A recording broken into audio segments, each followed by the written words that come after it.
Yo, what is going on, everyone? My name is Nick, or the Notorious Fantasy, and in today's video, we're going to be talking about my week number 3 wide receiver start or sit decisions for fantasy football in 2021. Inside today's video, I'm going to be going over every single matchup from Thursday Night Football all the way until Monday Night Football, and I will be telling you guys whether I believe you should start or sit each and every single notable wide receiver in these matchups. But before we get on into the in-depth breakdown of the wide receivers for week number 3, I would like to ask, if you are new to my channel and you do end up enjoying today's video, please make sure that you hit that subscribe button down below. Not only is it free, I put out this content every single day to help you guys win your 2021 fantasy football championship. And while you're down there, whether you are new to the channel or not, please make sure you hit that like button down below to help boost this video up the algorithm so that more beautiful people like yourself can see today's video. I'd also like to ask that if you guys have a Twitter and would like to follow me on there, I tweet all about fantasy football. I answer your guys' questions on there, as well as I do down below in the comment section. You can follow me on Twitter at NotoriousFNTSY. The link to my Twitter is also down below in the description. So without further ado,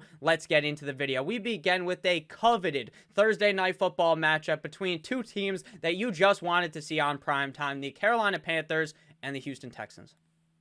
The Texans are going to be without Mr. Tyrod Taylor in this matchup, which sucks, but we will be getting to see Davis Mills play again. Is Davis Mills a complete and utter dumpster fire of a quarterback? Most likely not, but obviously if you have Brandon Cooks on your team, the ideal quarterback scenario would be Tyrod Taylor under center. Now, Tyrod is expected to miss at least 3 weeks as he is on the IR right now. Could that lead to more time? Definitely, but I would expect him to return at least in a timely time frame, not like come back 8-10 weeks into the season. So with that said, I am still perfectly fine starting Brandon Cooks, but understand that there's a lot more risk this week in starting Brandon Cooks than there was in week 1 and week 2. I'm not 100% sure that Davis Mills is going to be all that great up against this tough Carolina Panthers defense, but Brandon Cooks is the #1 target on the team. So I think regardless of who is the quarterback on the team, that Brandon Cooks should be perfectly fine. For the other starts in this matchup for the Panthers, I got DJ Moore and Robbie Anderson. Now, the Houston Texans in week number 1 up against the Jacksonville Jaguars looked like they had one of the best defenses in the NFL, despite on paper their defense not being very good at all. Maybe that's because they're playing the Jacksonville Jaguars. And then week 2 up against the Cleveland Browns, the defense obviously did not look as good. So here we have DJ Moore and Robbie Anderson in a game that is relatively easy for Sam Darnold to put up some big points. I like Moore as well as Robbie Anderson in this Thursday night game, and I will be sitting down Mr. Terrence Marshall of the Carolina Panthers. I think eventually he will have some fantasy relevance later on in the season, but right now he's the clear number 3 behind DJ Moore and Robbie Anderson. Next up, we have the beginning of the Sunday slate with the Indianapolis Colts going up against the Tennessee Titans. Now, this is a game that would have been very interesting to see how Carson Wentz would fare up against a not-so-hot Tennessee Titans defense. The Tennessee Titans defense in week number 1 was terrible up against the Arizona Cardinals. Last week, the Titans defense was all right up against Seattle. Not amazing, not completely terrible, but they're not that good, and Carson Wentz here was in for a solid matchup, but Carson Wentz somehow miraculously hurts both of his ankles, hurts both of his fucking feet at the exact same time. How is that possible? I'm not sure. With that said, I am very worried about Michael Pittman and Zach Pascal. I was banging the drum all offseason, asserting that I believe Michael Pittman just really is not that guy. And my thoughts were completely correct at week number 1 with Zach Pascal playing so well. But in week number 2, Michael Pittman looked good. Now, Jacob Eason is likely to be the starter going into this game up against the Titans. And while this is a great matchup for a quarterback going up against the Titans defense, how sure am I that Jacob Eason is all that good? From what I saw out of Eason, he looked fucking terrible in that game they played in last week. He got onto the field and threw an interception. I'm pretty sure it was either the first or the second play he was out there after Carson Wentz ended up getting hurt up against the Rams. So will he be fine up against the Titans? Probably, but I am being very cautious with Pascal as well as Pittman. Now, Pittman is listed as a start because if he is the #1 target on the team, just like with Brandon Cooks, he should be fine, but I'm definitely way more nervous about Michael Pittman than I am about Brandon Cooks. AJ Brown as well as Julio Jones are going to be starts in this game. The Colts defense, in my opinion, just isn't as good as I thought it was going to be. The Titans offense looked like a bag of dicks up against the Arizona Cardinals, looked a lot stronger last week, and I expect the Tennessee Titans to continue to look very good as the season goes on. I told you guys last week that, hey, I understand that you may be a little bit nervous about this offense, but unless everything just crumbled down for these teams, unless the Titans and the Green Bay Packers were just completely awful organizations, everything went from being on the up and up to a downward spiral and descent, I thought both those teams would bounce back, and it was very evident that both of them did, so I'm confident in A.J. Brown as well as Julio Jones to be start-worthy wide receivers this week. Next up, we got the Atlanta Falcons at the New York Football Giants. Now, for the Falcons, I'm going to be starting up Calvin Ridley. Last week, everyone was panicking about Calvin Ridley. Everyone was worried, and the game started off worrisome for Calvin Ridley because he didn't get out the gate and play strong up against the Buccaneers. But at the end of the game, Calvin Ridley put up those big numbers, just like I believed he would do, because up against the Tampa Bay Buccaneers, Calvin Ridley eats them up for breakfast, lunch, dinner, dessert, and then he has a snack at the end of the night. Every single time he plays up against the Bucs, he just plays big. Here, he gets the New York Football Giants. Is this an ideal matchup? Not necessarily, but the Giants defense is not a type of world beater defense. I think Calvin Ridley should be perfectly fine in this game, as I feel like Matt Ryan didn't look completely fucking awful in that game last week up against the Buccaneers, whereas in week number 1, the Falcons offense, outside of the first drive or 2 or 3 maybe at the beginning of the game up against the Philadelphia Eagles, they were awful that whole game, whereas I felt like they looked a little bit better up against a tough Bucs defense. I think Ridley should be fine this week up against the Giants. For the Giants, this is where things start to get confusing, because on paper, Kenny Golladay is the best wide receiver on this roster. Kenny Golladay should be the alpha dog there. They backed up the Brinks truck to give this man all this fucking money. They pay him the big bucks.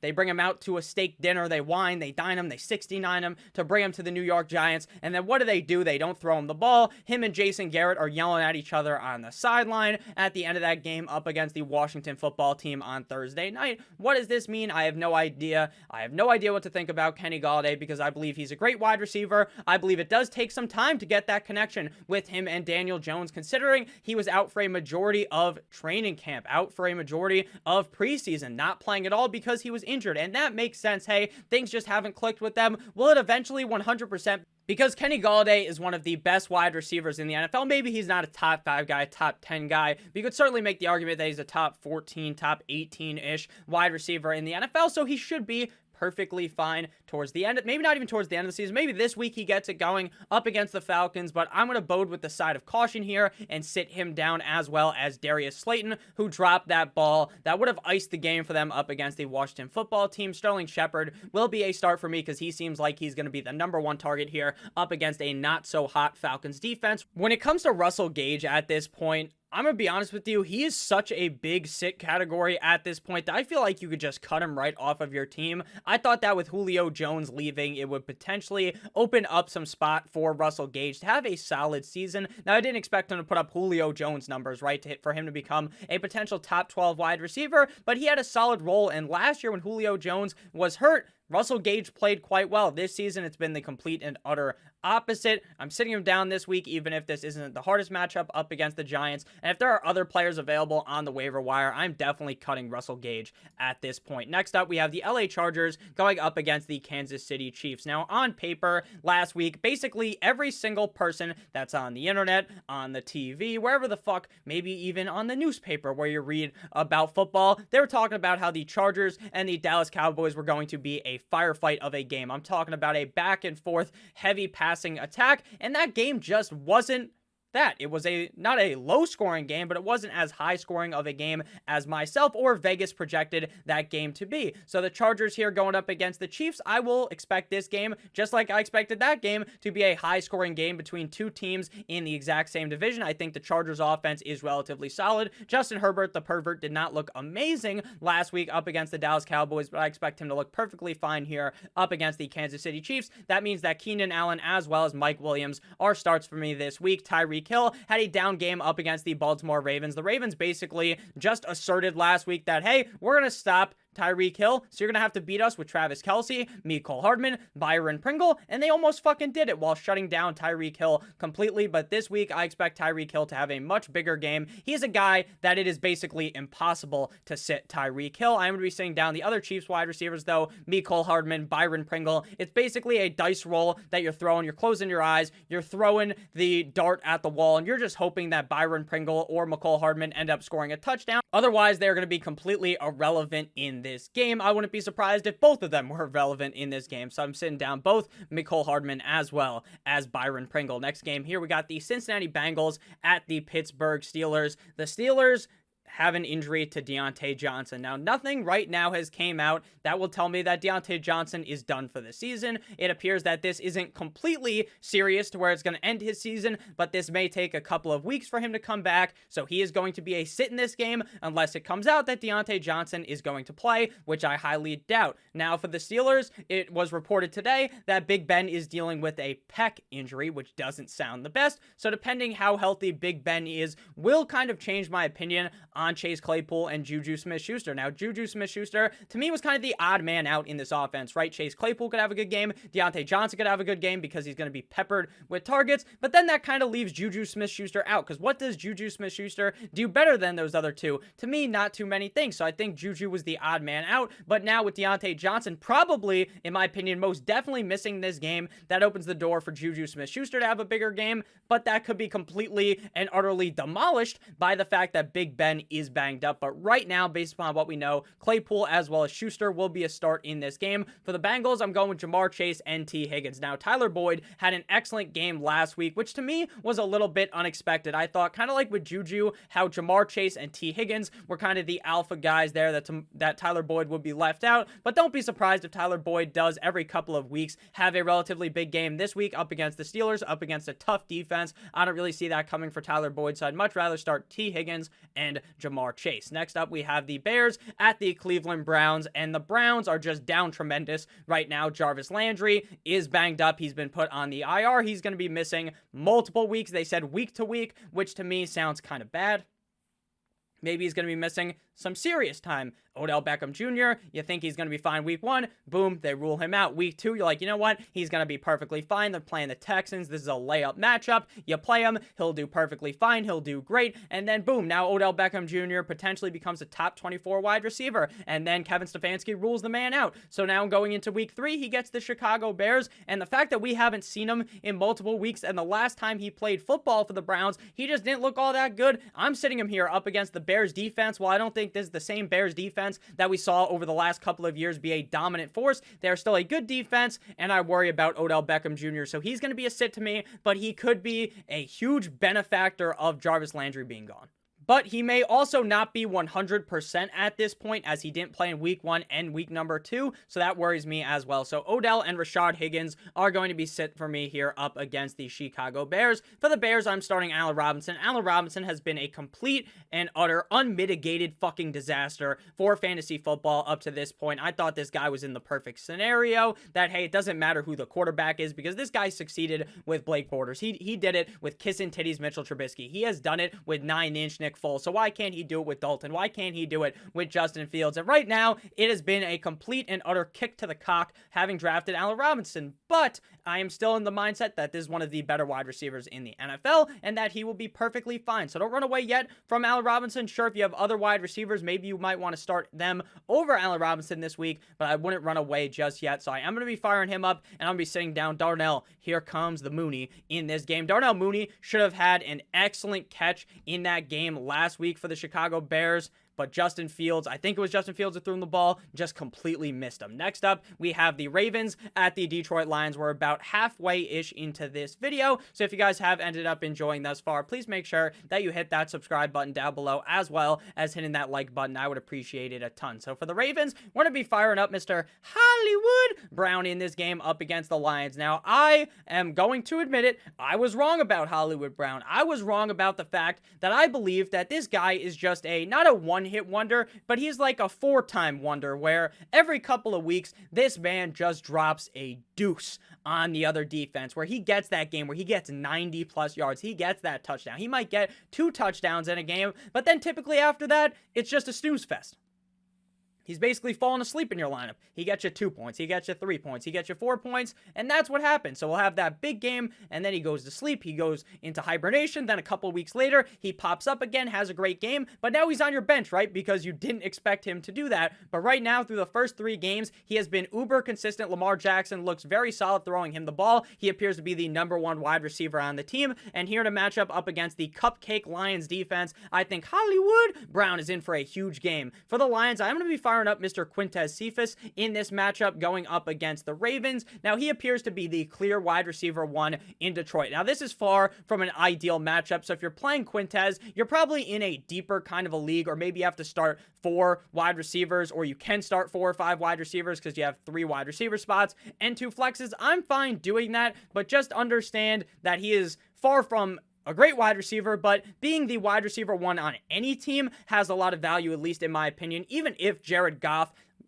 looked really good week 1, looked really good at the beginning of week 2. I tweeted about how this guy's cock is probably wrapped around his leg because it's going to be going down his pant leg and hitting the turf with how well he was playing at the beginning of the game, and then things fell apart for the Lions. But I still think Quintez Cephas is a fine start this week. Again, I'm probably going to pronounce his name wrong 7 million times. Someone told me how to, I believe it was Crackaman, told me how to actually say this guy's name, and I already forgot it. I'm going to go watch a pronunciation because they didn't say it at all in the Eli Manning and Peyton Manning broadcast of the Monday night game. Let me know down below. Are you guys watching that? Because to me, that was way better than listening to any regular call of the game. I'm going to be sitting down Sammy Ida W. Watkins of the Baltimore Ravens. That guy, he's actually been pretty solid the last 2 games, but how reliable is he week in and week out? I'm just not sure. I'd be willing to roll the dice, even in a not so hard matchup here. Probably a very easy matchup up against the Lions. I'm going to be sitting down Amon-Ra St. Brown. I thought maybe he was going to be the benefactor here in Detroit, that he could be the wide receiver 1, but that just has not been the case thus far. Next up, we got the New Orleans Saints at the New England Patriots. The Saints have been a roller coaster of a team from week 1 to week 2. In week number 1, they absolutely demolished. They destroyed the Packers. They made the Packers look like they had no will to even play the game after the first half. And then last week, up against the Carolina Panthers, the Saints get bent over and fucked relentlessly without even the use of lube. They didn't even bother spitting on it before sticking it directly into the ass of the Saints.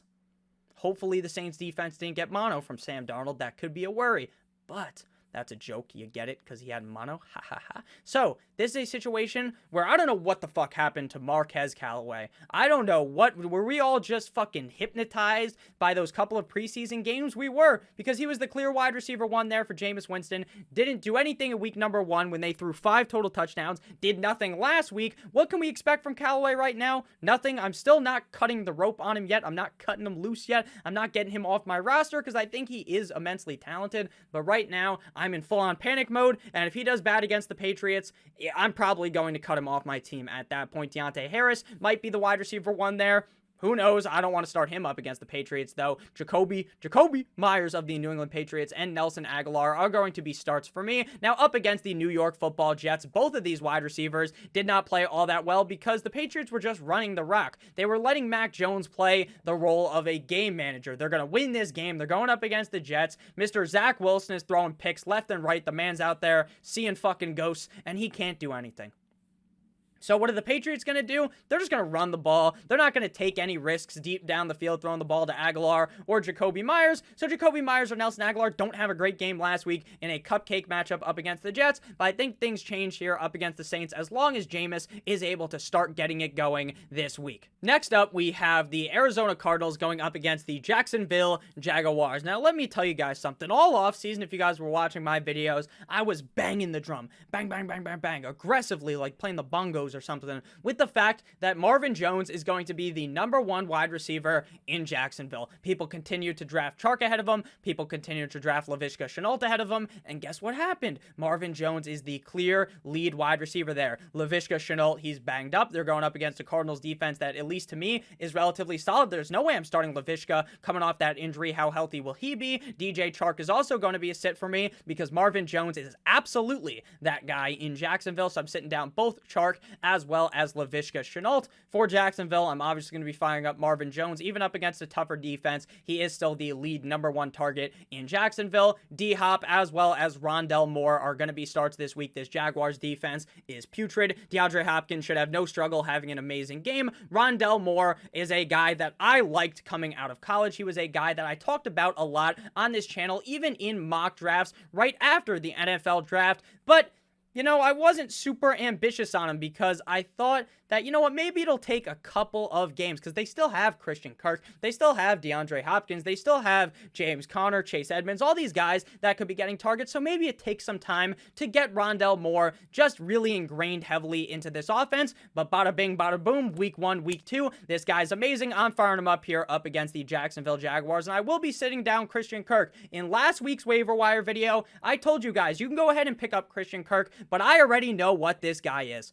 He's a guy that he's like what I believed Hollywood Brown to be. He's a guy that has that one huge game, right? He scores 2 touchdowns. He looks good, and it would make sense that, hey, Kyler Murray, this team's throwing the ball a decent amount. He's going to look good. And then he has the big game, and then he snoozes. He falls asleep for the next couple of games, and that's what I believe to be happening right now. I'm definitely sitting down Mr. Christian Kirk, and I'm very confident in Hopkins as well as Moore this week. Next up, we have the Washington football team going up against the no one circles the wagons like the Buffalo Bills. Terry McLaurin went to Pound Town up against the Dallas Cowboys. The Bills defense is definitely a much tougher task, though. The Bills defense shutout put a goose egg up on my Miami Dolphins. Now, do I think that will happen again? Probably not, right? The Washington football team will score. The Dolphins losing Tua was a huge hit. The fact that the Dolphins offensive line is basically a turnstile also doesn't help. So Terry McLaurin should still be able to do at least something up against the Buffalo Bills defense to warrant a start. Stephon Diggs is definitely a start for me in this matchup. The Washington football team defense, I thought going into the season was going to be one of the most tough defensive units in the National Football League. Looking now where we're sitting in week #3, they're definitely not terrible. They're definitely not bad, but they're just about average, right? To me, they don't look super special. They almost let the Giants beat them in week #1 to me. They didn't look amazing against the Chargers.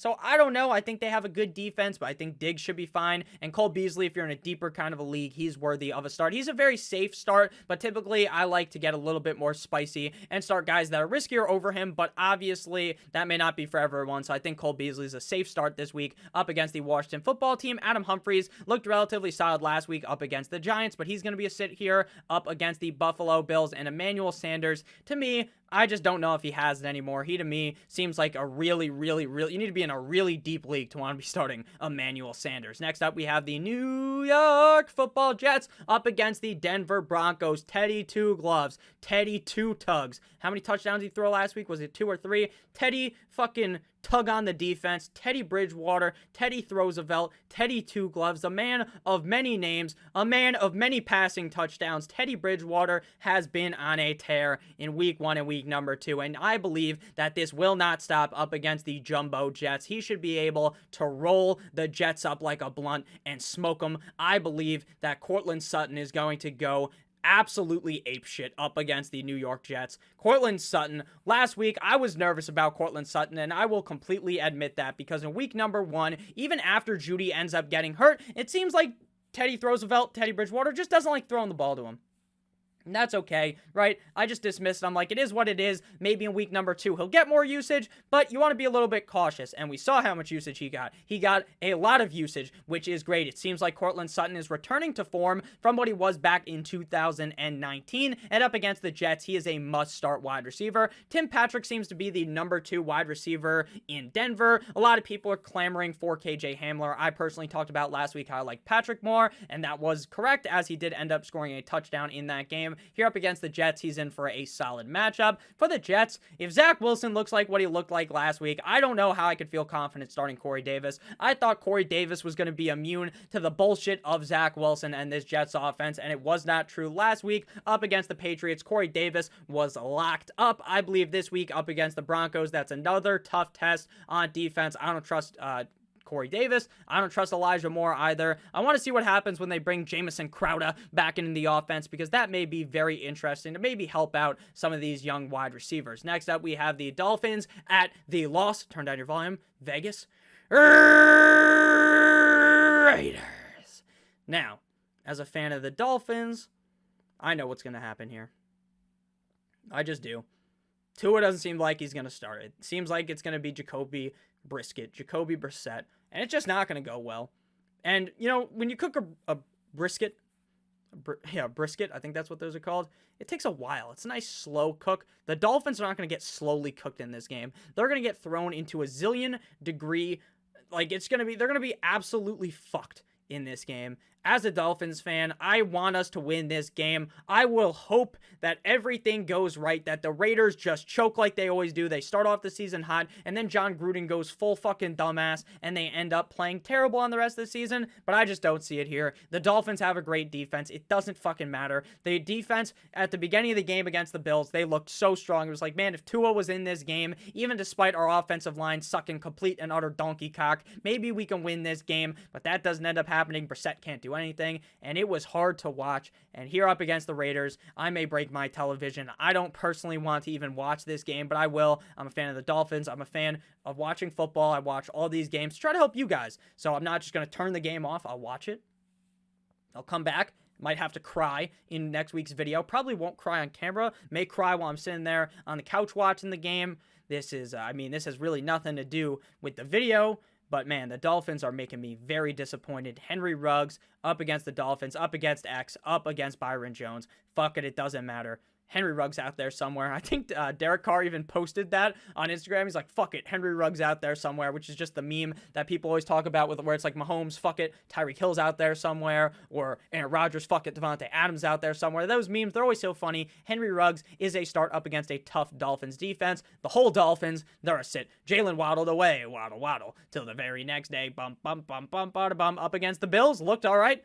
Fucking, I'm not starting him here, though. Will Fuller coming back. That scares me for Waddle. Sitting him, Devontae Paca. With Will Fuller coming back, that scares me as well. Sit down Parker. Bryan Edwards may have a role in this game. Looked pretty solid last week. They called back his touchdown. Don't want to start him this matchup, though, up against the Dolphins. But I hope Tua is okay.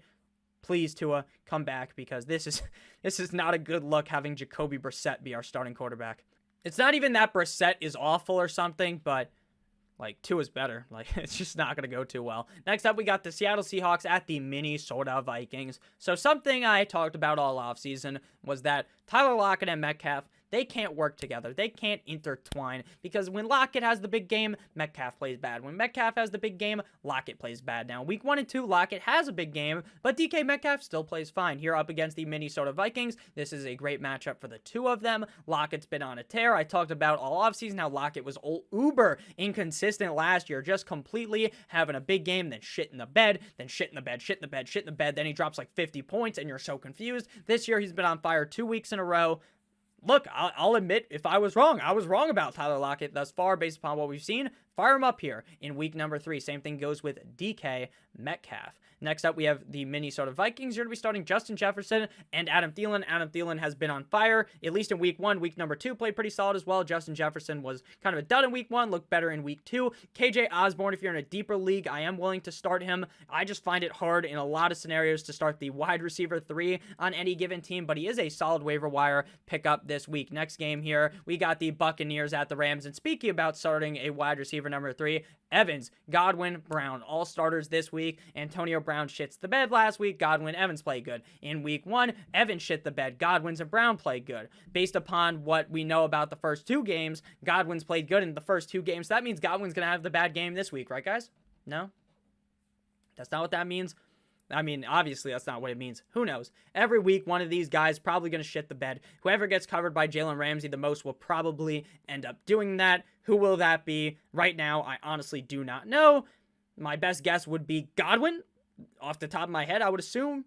So, I don't know. Maybe Godwin will have that bad game. Right now, I'm still going to start all of them, though, because the Bucs are just so good, and if Gronk was to kind of maybe not score 2 touchdowns every week, then maybe Brown would have been fine because he would have scored a touchdown last week. We'll keep seeing what happens with Gronk. I'm still firing Gronk up. This is a tough matchup up against the Rams, but Brady don't give a fuck about the LA Rams defense. He's going to torture them regardless. Cooper Kupp seems like the steal of the draft. I talked about this in the week 2 video. I'm going to talk about it again. It is so funny that Robert Woods is just not invited to the breakfast or the practice practice before every practice because Mr. Matthew Stafford and Cooper Kupp, they're fucking practicing together, and 2 hours before practice, they're eating breakfast together, they're having some flapjacks, they're eating cereal, they're having their Captain Crunch, and for some reason, Cooper Kupp isn't invited. Or Cooper Kupp is invited, but Robert Woods isn't.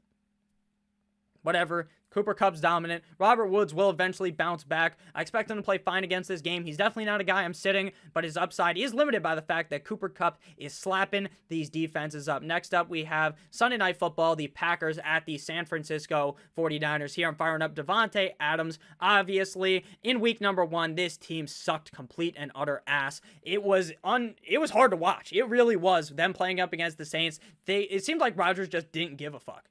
And then in week number 2, he dismantles the Lions. Now week number 3, he gets the 49ers, which is a tough test, but Adams is fine every single week, except for in week number 1. Even in week number 1, he was still all right. Like, obviously, didn't live up to those expectations, but he wasn't a complete bust. I like Adams this week. Deebo Samuel as well. Brandon Ayuk has to be a sit. He got 1 reception last week. Until we see him get a very high workload, Deebo is going to be the guy I'm starting every single week, though this is a tough matchup up against the Packers. I'm going to be sitting down Randall Cobb as well, because it doesn't even seem like they have a true number 2 wide receiver in Green Bay. Some weeks it'll be Cobb, other weeks it'll be MVS, it'll be Lazard. You never really fucking know. So at that point, I'm just sitting down anyone besides Davante Adams. Final game here, Monday Night Football. Last week, Thursday Night Football, it's the NFC East. Monday Night Football this week, it's the NFC East. What is the league's obsession with plowing us directly in the ass with these NFC East games? I have no idea. Devonta Smith, he's going to be start up against the Dallas Cowboys. He was a disappointment last week, but that's okay because he played good in week number 1. This matchup, much softer up against the Cowboys. For the Cowboys, the Eagles do have a relatively solid defense. They look good up against the Niners this week, but I'm still firing up Amari Cooper as well as CeeDee Lamb. There's basically no matchup where you're going to be sitting those guys down. And Quez Watkins, his name's actually Quez Watkins. I probably hit the N instead of the Z. That's clearly what I did. Otherwise, it wouldn't have said Quen. It would have said Quez. But it is what it is. We're playing him this week. And just by we're playing him, I mean we're benching him this week up against the Dallas Cowboys. I don't expect him to keep up this heater that he was on in week number 2. So thank you guys all so much for watching. If you did end up enjoying, make sure you hit that like button down below. I would appreciate it a ton. Make sure you hit that subscribe button as well. I love you guys all so much. I hope you have a great rest of your guys' day. And I'll be back in the morning with running back start or sit decisions. I love you guys all. Stay safe as always. Goodbye.